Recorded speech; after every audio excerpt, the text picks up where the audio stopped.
بسم اللہ الرحمن الرحیم۔ شروع اللہ کے نام سے جو بڑا مہربان نہایت رحم والا ہے۔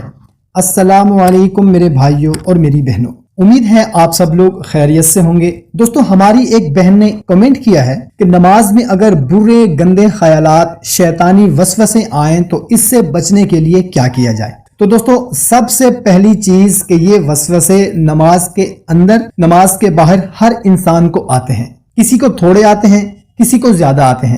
ایک چیز ہمیشہ یاد رکھیں، دوسری چیز یہ یاد رکھیں کہ شیطان انسانوں کا کھلا دشمن ہے، وہ کبھی بھی آپ کو نیکی نہیں کرنے دے گا۔ پہلے تو وہ آپ کو حتی الامکان روکے گا کہ آپ نماز پڑھیں ہی نہ، کبھی کہے گا ٹھہر جاؤ، کبھی کہے گا پہلے یہ کام کر لو بعد میں پڑھ لینا، اور اگر آپ نماز سے قریب آ جاتے ہیں تو کیا وہ آپ کو چھوڑ دے گا؟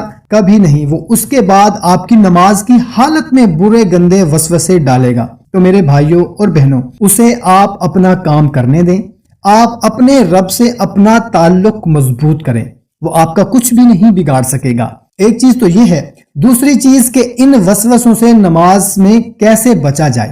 سب سے پہلے ہر انسان کو کوشش کرنی چاہیے کہ نماز کے باہر بھی اسے ہر طرح کے گناہ سے بچنا چاہیے۔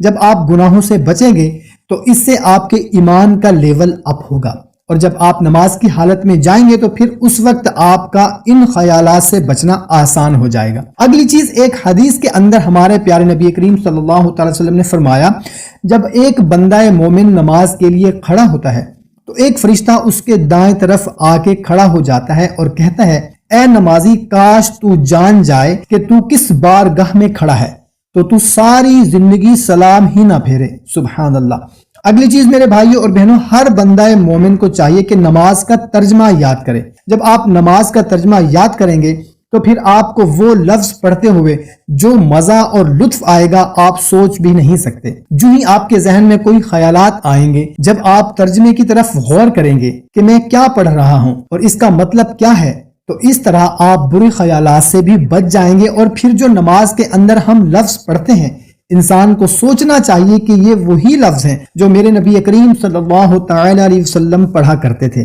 یہ وہی لفظ ہیں جو صحابہ کرام پڑھا کرتے تھے۔ تو جب آپ نماز پڑھیں تو آرام آرام سے پڑھیں اور غور کر کے پڑھیں۔ شیطان پھر بھی آپ کو خیالات ڈالے گا کہ جلدی پڑھ لو، فلاں کام کرنا ہے، فلاں بندے کے پاس جانا ہے، دکان پر گاہک آ گئے ہوں گے، وغیرہ وغیرہ۔ دوستو، اگر آپ آرام آرام سے پڑھیں گے تو 2 منٹ زیادہ لگ جائیں گے، لیکن آپ کے خیالات سے جان چھوٹ جائے گی اور آپ کی نماز بھی خوبصورت بن جائے گی، اور نماز کے بعد آپ دل میں سکون اور اطمینان بھی محسوس کریں گے۔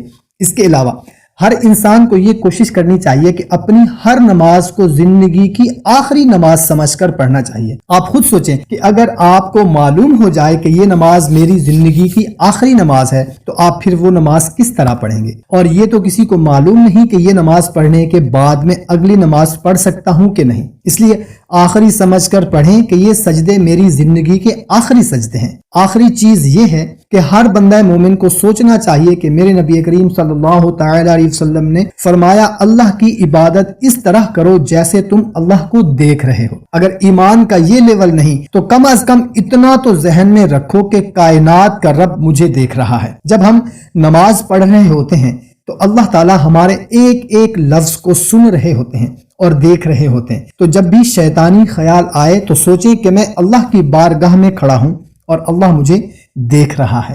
دوستو، اچھی بات کو شیئر کرنا صدقہ جاریہ ہے۔ کوشش کریں کہ اس کو زیادہ سے زیادہ شیئر کریں تاکہ آپ کے ساتھ دوسروں کا بھی فائدہ ہو سکے۔ ہمیں اجازت، ملتے ہیں ایک نئی ویڈیو میں، اپنا خیال رکھیے گا، اللہ حافظ۔